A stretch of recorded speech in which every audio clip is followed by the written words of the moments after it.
I'm your host, Chris Duffy, and you're listening to How to Be a Better Human. Today, we're going to be talking about sex. And it sometimes feels like the more that we know, the more we discover is still out there. While conversations about sex and sexuality are more out in the open these days, for many people, there is still a lot of embarrassment and shame around the topic. And as a result, many people avoid talking about it at all. Myself included, I will readily admit that I get very awkward and very nervous when I try and talk about sex. Luckily, today's guests, Siphumeze Khundayi and Tiffany Mugo, are the founders of the Hub of Loving Action in Africa, otherwise known as HOLAAfrica.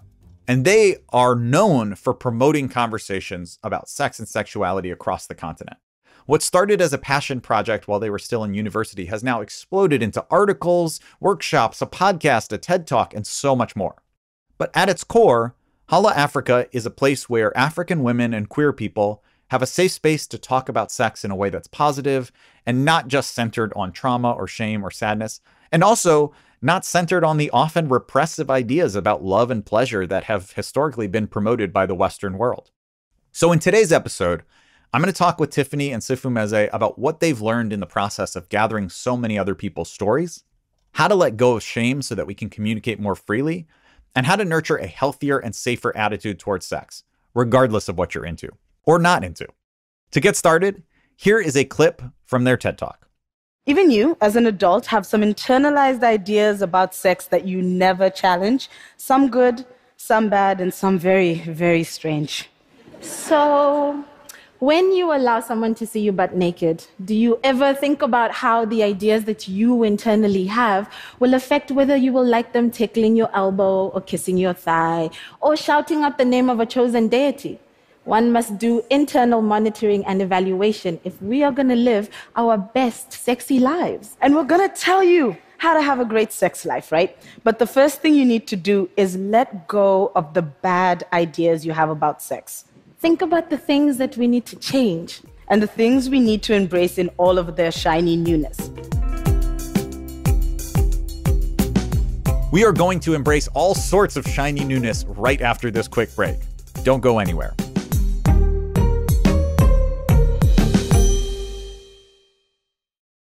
And we are back.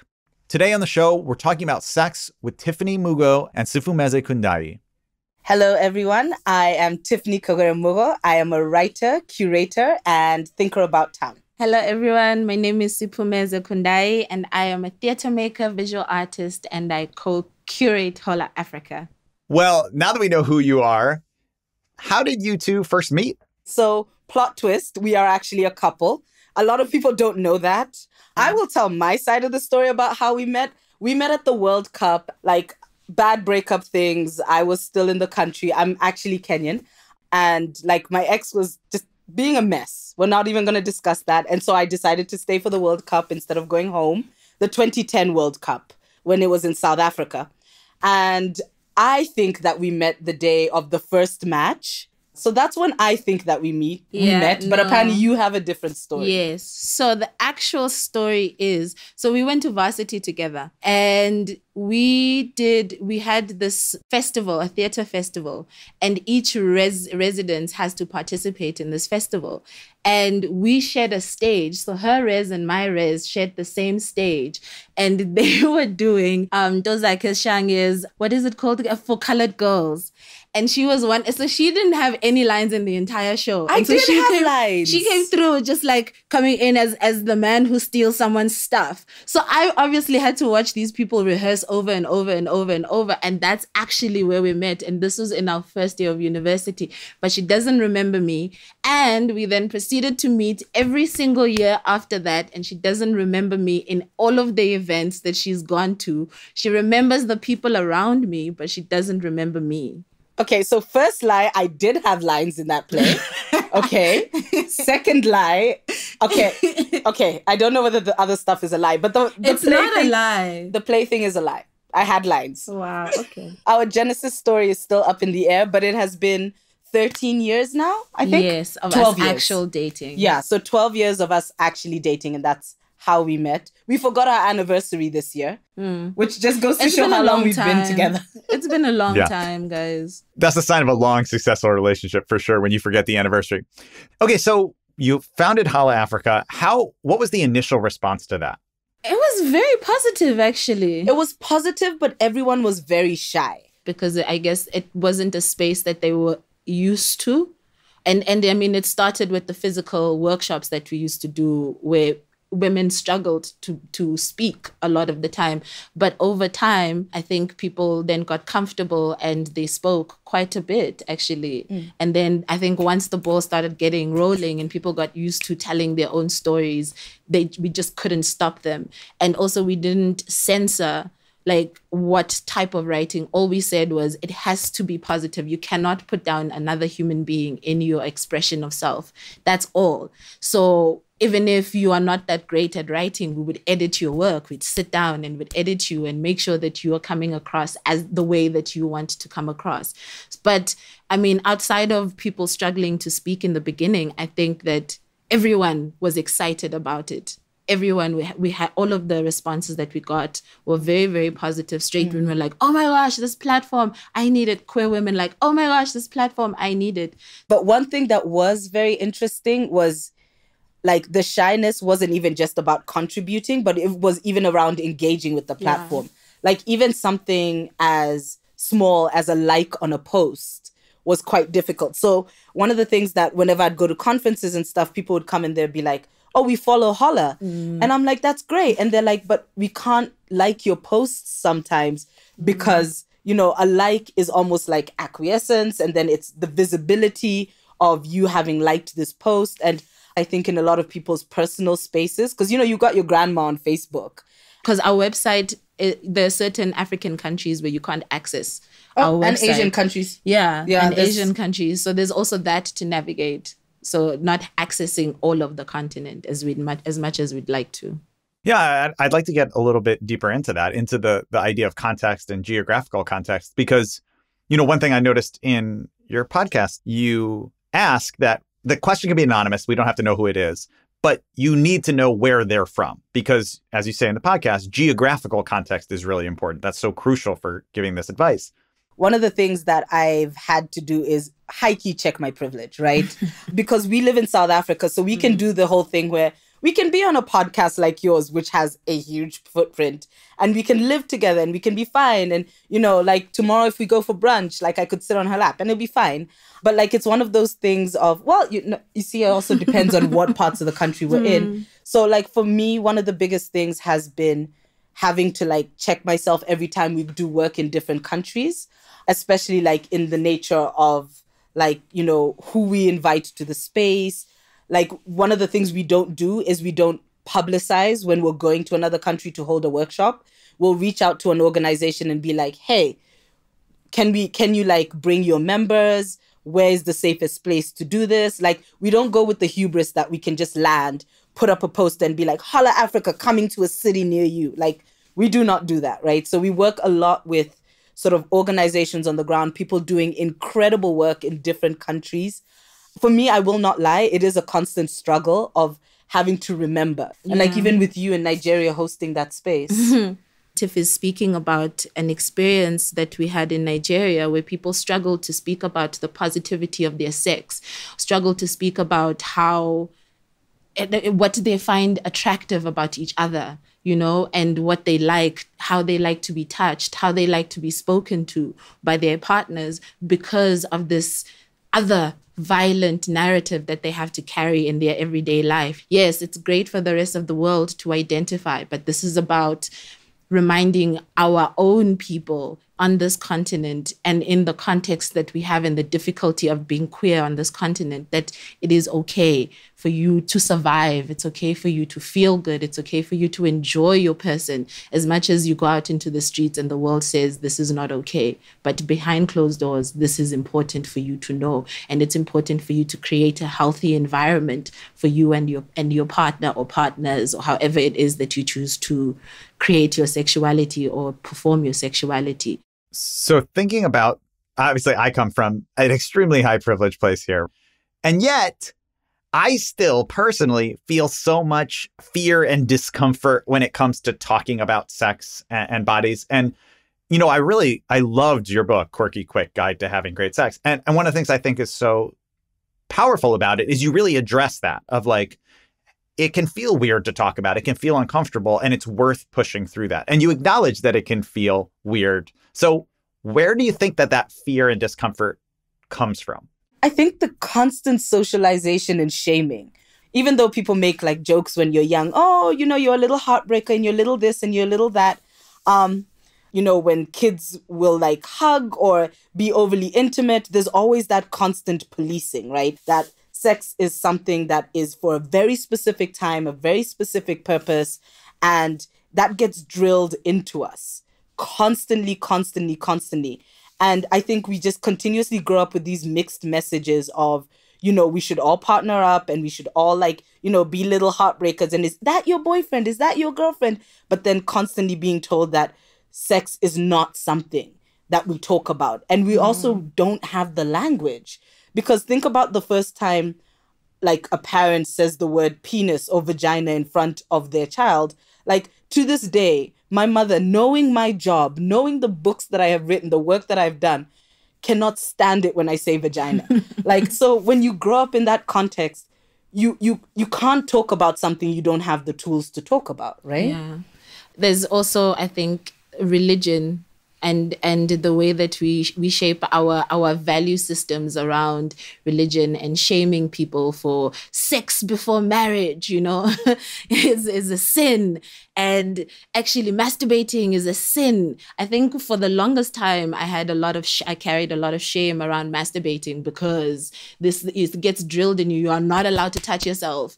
And or you're not in a healthy space in your relationship if you're masturbating. Oh, yeah. That's a big one. Then now you're also attaching this sexuality that you are ashamed of to another person. And now you guys have to match. And yeah, there's a lot of policing around sex, definitely. So much policing. And it comes from every single direction. We're going to take a quick break, but we'll be right back. So do not go anywhere.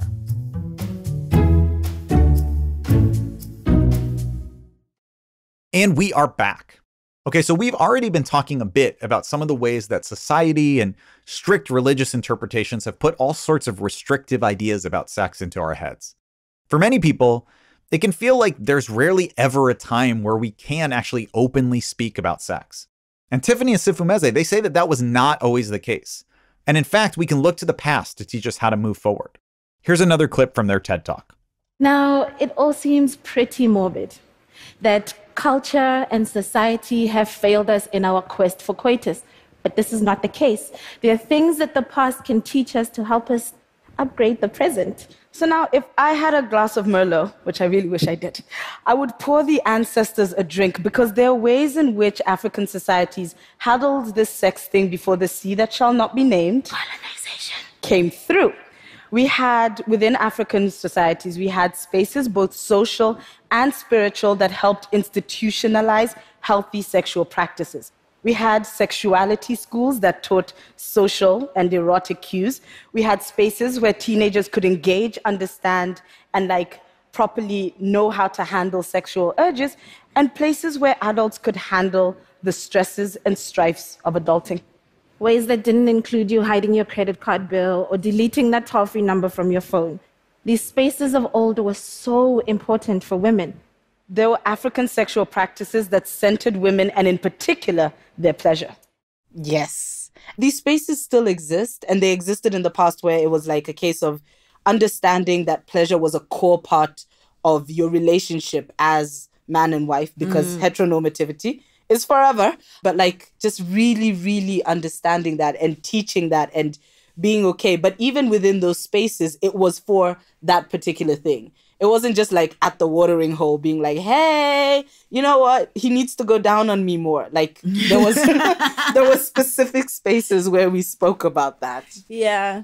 And I mean, I think even just outside of Africa as well, the way the world was not as intimidated by sex. I mean, you look at Greek mythology, for example. Oh, the Greeks were wild. The Greeks were wild. The Greeks were wild, you know.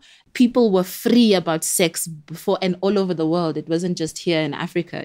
Thinking about the big picture of what you two work on here and why conversations around sex are so important, I think that there's the one hand where on the personal level, when we don't talk about it, we kind of don't get what we want. We don't get things that feel good. We have a lot of shame. It's confusing to try and talk to a partner and have them read our minds, or we don't know how to have those conversations. But then there's also these really big societal problems with that too, right? Like being stigmatized and feeling shame leads to prejudice. It leads to people not reporting crimes because they feel like that is shameful. It leads to not having conversations around sexual health. It leads to diseases spreading. All of these issues arise at their core from us feeling like this is not a subject that we can talk about.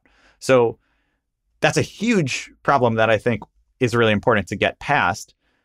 I wonder, with the positive side of this, what does it mean when you think about people being sexually healthy? What does that mean beyond just the physical safety and precautions of that? I think one of the things that I've really been getting into lately is not just like the way you're saying the physical part of, you know, sexual health, but the emotional part, right? Sort of like the sort of more spiritual part of emotional health, and thinking about not emotional health, sexual health, and thinking about it more holistically. How are you feeling about your sex, right?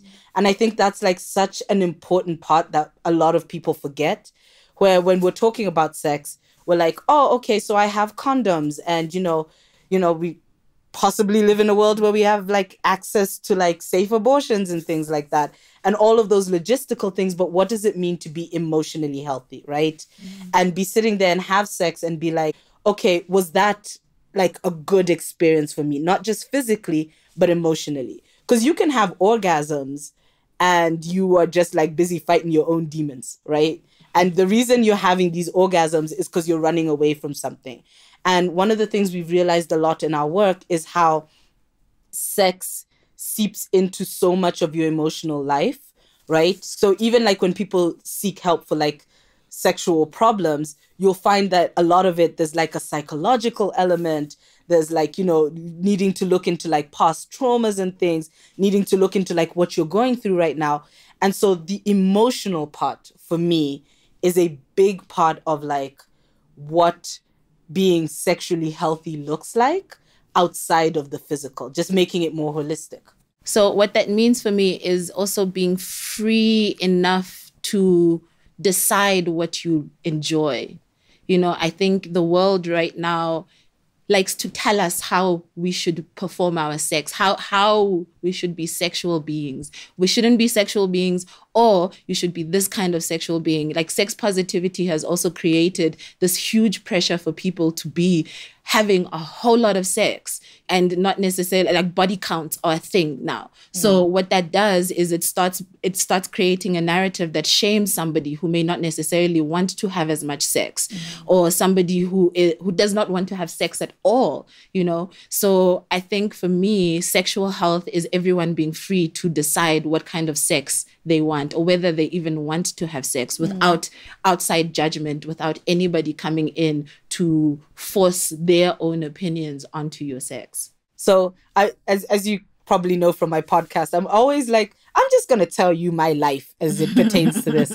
But like, I know for me, one of the weirdest things that happened to me was after Quirky Quick Guide came out, I was so sexually tapped out. Like, I just did not want to engage with sex, let alone have sex. And now I'm sitting on panels, I'm sitting in spaces, and people who've like engaged with the book or who've just seen the cover, like, so how did you write this book? Like, was it all physical research? And I am sitting there, I'm dying inside in all of these spaces. And I'm like, what is going on? And now everyone is expecting all of these like wild, eyes wide shut level stories. And I'm like, actually, I'm not having sex right now. And you can see the physical disappointment, like people's faces just dropping and being like, what do you mean? Like, this is a whole book about how to have great quirky sex. You must have at least 3 sex swings. And I'm like, no. And so it's just really weird to not be able to sometimes even when you're like sex positive, the pressure that comes from it. So I think that idea of just being able to breathe. So that has been like a huge journey for me, to be able to sit in spaces and be like, I'm actually not having sex right now and I feel nothing about like any of the judgment that you're feeling, because you've also come here expecting something. That's really one of the things that I loved about your book, is that I certainly wouldn't have said that I felt like I was sex negative before, but my idea of a person who is sex positive is like someone who is way more out there, who's having sex with all sorts of people, whereas I have been in, a monogamous relationship for 15 years and I am about as boring as you could possibly get. And so I was like, that just doesn't feel like a term for me. But I think you do such a great job of explaining that it doesn't mean that you're out there and you're having all sorts of adventurous, unusual sexual encounters. It can just be that you're doing what is right for you sexually and that you feel healthy about that, which I think is not always the case in terms of how it's publicly presented. No. Me and my friend were joking that when you're sex positive, you have to, number one, be kind of sexy, right? Like we were joking. And then we were like, also all of us in my like sex positive work squad, we all pole dance. It was just like, what are we all doing? How did we all end up pole dancing, guys? Like we love it. But like, guys, we can't all pole dance. So if there's pressure on both sides, right? There's pressure to be kind of like chaste and perfect. And I'm putting this in big quotes, like sin-free. And then there's pressure on the other side to be like wild and pole dancing. What would you say to people who are trying to figure out where they fit and maybe aren't even really sure where they fit yet? What is a way to start these conversations or start to figure yourself out? I would say it starts with you. So rather than looking at what the outside thinks or what the outside wants or doing research or doing any of that other outside work, maybe just close your doors and start with yourself. Have a little bit of a touch here and there and see what it is that you enjoy without anybody else's opinion. Because at the end of the day, your sex is yours. And I think where the world fails is trying to have an opinion on somebody else's sexual experience. No one can tell you what your sexual experience is but you. And you cannot discover it by reading, by doing all of these things. You can do those things. They are helpful, but you have to start by connecting with yourself. What do you enjoy in your body? If you are comfortable in your body or not, how do I get comfortable in my body? What are the things that I'm uncomfortable with? Okay, then how do I get comfortable with the things that I'm uncomfortable with? Now, how do I make these things pleasurable for myself? Starting with that, but it is a self-discovery process. It is not a joint. It is not a group process. It's not any of those things. Oh, yes. And taking your pleasure and your sort of sexual experience out of your partner's hands, your partner, single, plural, whatever it is, genuinely taking your pleasure out of other people's hands, be it one night stands, be it your long-term partner, be it that person who didn't hit on you at the coffee shop, so now you're feeling undesirable. Nah, man, just as much as you can internalize things, which is difficult. Like, it's not the easiest thing because we are pack animals as humans, but like as much as you can internalize the process of your sex, your pleasure, your bodily experience, that I feel is one of the most important things. It's also okay to not be in a good space sexually. I think we also put so much pressure on ourselves. We need to fix the problem. But sometimes it's to just sit in the problem and allow it its time, so you don't have to, if you feel like you're in a sexual rut, don't try and fix it too quickly. Like, understand that there's something that needs to be processed and allow yourself that time to process. You don't have to be okay with sex. You don't have to have sex all the time. You can go years without it and find whatever it is in yourself. Then you can start coming back to it. So yes, we're giving advice on how to fix the problem, but you also don't have to force yourself to fix the problem quickly. So once we figured out kind of our own deal, and we're trying to communicate it outwardly, what are some examples of healthy versus unhealthy ways to talk about sex? One thing I always tell people, don't try and like talk about and fix the sex during the sex. Guys, no one wants feedback when you're butt naked. Like, woo, Lord, have mercy. No one needs feedback when you're butt naked unless it's like, ooh, that was good. So we're non-monogamous. I had an experience with somebody and like it was our first night, and also First nights are not always going to be fireworks. Sometimes, most of the time, they're actually not. Yeah, most of the time they're because not. You're still figuring out each other. And this person decided to give me feedback the next day, which was good. It was not during the sex, but it was harsh, hey? Woo! Guys, when we give feedback, kindness. Don't blame the other person. Yes. What people tend to do is they blame the other person for like a bad sexual experience and not understanding that sex like is a conversation. So if the conversation was whack, like there is a chance that there was a need for more of a back and forth. Maybe there was a way that you weren't connecting or whatever. So what happened with this person is they just like came at me sideways. Like it sent me reeling. There's something inside me that like shut down. And I come from a job where I have the tools to build myself up instantly. So the fact that to this like day, months later, I'm still like having glitchy moments. Kindness, my people. Figure it out how to say things kindly. We really are at our most vulnerable, right? We're literally exposed, but we're also figuratively exposed. It's hard to have a conversation where you know that you might hurt another person. And it's really hard to have a conversation where you know that you might get hurt. Even the idea of like starting a conversation with kind of one of the most basic questions, which you've recommended in your book and in your talk, right? Of like, is this good? Do you like this? That is really scary for a lot of people, myself included, because if there's the chance that they say no, and then you're like, oh, but I thought it was good. Oh, no. I thought this was A material stuff. Yeah. It turns out it was a C material. Oh, no. Our grading skills are so far off. So how do you two are professionals in communicating. What do you recommend for someone who is very much not a professional at communicating? I would recommend writing down your thoughts first. Yeah. Because I think one of the biggest things with communication is when we don't plan it, we kind of stumble into it and we just start saying things off the top of our head. And that's when things go sideways so quickly. Like so quickly. And this is the hardest thing for us humans to do, but it is very important to put your ego aside. It is very important. Somebody not enjoying something does not mean that you are doing something wrong. It just means that you need to readjust now and try something different. So, and that requires you to put your ego aside. And this is about co-creating an experience together. So even as you are writing down your thoughts, understanding that, okay, cool, ego aside, what am I trying to build with this human being here? What sort of experience do I want to have with this human being? Because it's also going to be so different with each person that you have sex with.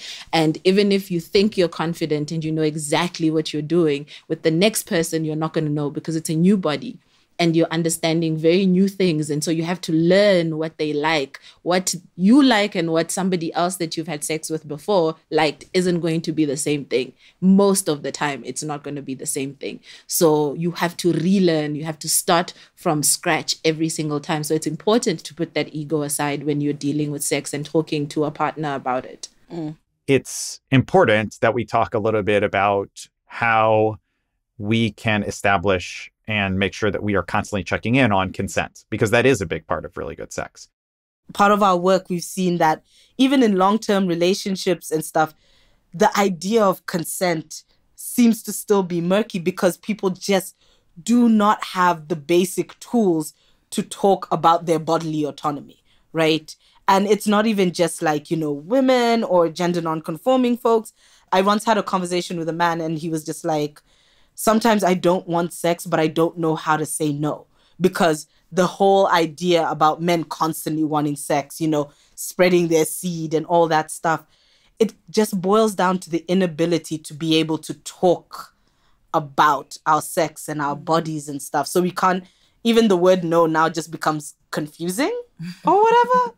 Yeah, and I from my own personal experience, I have often found that the hardest conversations to have are not about the presence of desire, but the absence of desire. As a heterosexual man, there's not really like a cultural space for that. And as a result, it's like, wait, what does that mean? Is there something wrong with me? Is there something wrong with you? That is for me personally, has been like one of the more loaded things to try and communicate and to just be like in touch with in myself, is those moments where, hey, this is just not something that I want. It's sometimes a weird pressure, I think. And it's so difficult. And I think this is going to be so weird. I'm out here like defending the fellas. It's not what I usually do. But like just the inability for like men to be like, actually, I don't want to have sex.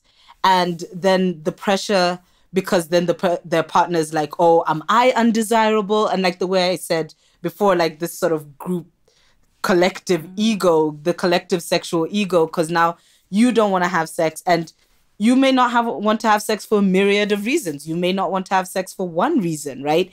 And chances are it's a very internal thing, but then it becomes this whole thing of like your partner's like, am I now undesirable? And all of a sudden you've got like this big problem on your hands. And no one wants problems. We just want peace. We don't want problems, right? So now you're just like, okay, maybe I should just have the sex. And then all of a sudden the sex becomes a chore. And now you start thinking, maybe I'm just not enjoying the sex with this person. And it just spirals. Whereas it could have just been you know what? I don't feel like the sex right now. Cool, baby. Like, why don't you feel about like the sex? And it's like, oh no, it's been a long working week. Or, you know, someone left a really nasty comment on like my podcast, like, you know, on Spotify or Stitcher or whatever. And I don't need that. And I'm sad now, so I don't want to have the sex. So yeah, it's tricky. What does or what should the future of sex and conversations about sex look like? Woo! Like, wow, crystal ball things. Okay, what should? I think freedom. Yes. Freedom, right? Freedom to speak about it however you want to. Freedom to let other people speak about it and engage with it. Like freedom for everyone and safety as well. Yeah. Like just, I think with freedom comes safety, and with safety comes freedom. And the show's called How to Be a Better Human. What is one way that you are trying to be a better human right now? I'm trying to be a better human by being a good human to myself, because I know that when I allow myself to be free and I allow myself to be exactly how I want to be, and I give myself the love and the patience, I'm able to give it to other people as well. I think I'm trying to be a better human by slowing down, because I move very, very quickly. And sometimes that comes with a lot of impatience, especially for like interacting with other humans. So I'm trying to slow down, which just makes me breathe, which also gives me a lot more grace for other people. Because I feel like in this world, we all just need grace. And we all just need to be patient with each other and to be kind. And when you're moving at a rapid pace, it's very difficult for kindness to catch up with you, because you're just like, what are you doing? Come on, get it together now. So I am trying to slow down so kindness can catch up with me. That's so beautifully said. Last one. What is something that has helped you to be a better human? So that might be a book, a movie, a piece of music, an idea. It could be anything. A person. So the first thing would be The Year of Yes by Shonda Rhimes. The cover was serving self-help, and I was like, no. And then my phone died. I know. My phone died for a weekend, so I read the whole thing. And that book, like, high-key just changed my life, right? And the second thing is this human right here. Like, no, legitimately, like, has taught me so many things about myself, has shown me, like, my best parts, my worst parts. Like, it's, yeah, this human right here. For me, sure, there's so many things. I think my art, my work as an artist has taught me a lot, and it has taken me to so many different types of contexts, you know, and I've learned so much through the work and through the work itself and the people that I've met there. And then I would say that HOLAA is the biggest game changer in my life, actually, because everything that we've had to publish, we read, and, you know, it teaches you so much how other people speaking their stories teaches you so much about yourself, and you get to know so much about your gaps, and you get to know about the strengths that you didn't realize. You get to discover your own sexuality. I discovered my sexuality because of this organization and the work that we do and the conversations that we have with queer people, you know. I learned so much from every single person that we meet. And I think that's why we give so generously to HOLAA, because it gives to us so generously. We grow with every single thing. So biggest life changer for me. Really? You're not going to say me? Well, you are such a core part of HOLAA. You are it's too like late. the anchor, my It's baby. too late now. It's too late now. Now we're fighting on the podcast again. You know, you got to go out on some drama. That's a cliffhanger for what will happen next. What happened next? Thank you so much for being on the podcast. It has been truly a pleasure to talk to you both. And you're such an inspiration and also just a joy. You're so much fun. It's great. Thank you so much for being here. No, thank you so much for having us. Yay. That is our show for today. Thank you so much for listening. I am your host, Chris Duffy, and this has been How to Be a Better Human. A huge thank you to our guests, Tiffany Kagure Mugo and Siphumeze Khundayi. They run HOLAAfrica, which is HOLAAfrica.org. You can also read Tiffany's books, Touch, Sex, Sexuality, and Sensuality, and The Quirky Quick Guide to Having Great Sex. From TED, our show is brought to you by Sammy Case, Anna Phelan, Erica Yoon, and Julia Dickerson. If there is one thing that they highly encourage, it is fighting on the podcast. They love the drama. From Transmitter Media, we're brought to you by Greta Cohn and Farah DeGrange, who have also both been tricked into reading self-help books when their phones died. And from PRX, we've got Jocelyn Gonzalez and Sandra Lopez Monsalve, who could write the quirky, quick guide to making great podcasts. Thank you so much to you for listening to our show. I hope that you have great sex. Oh God, oh wow, that was so awkward. I am sorry that I said that.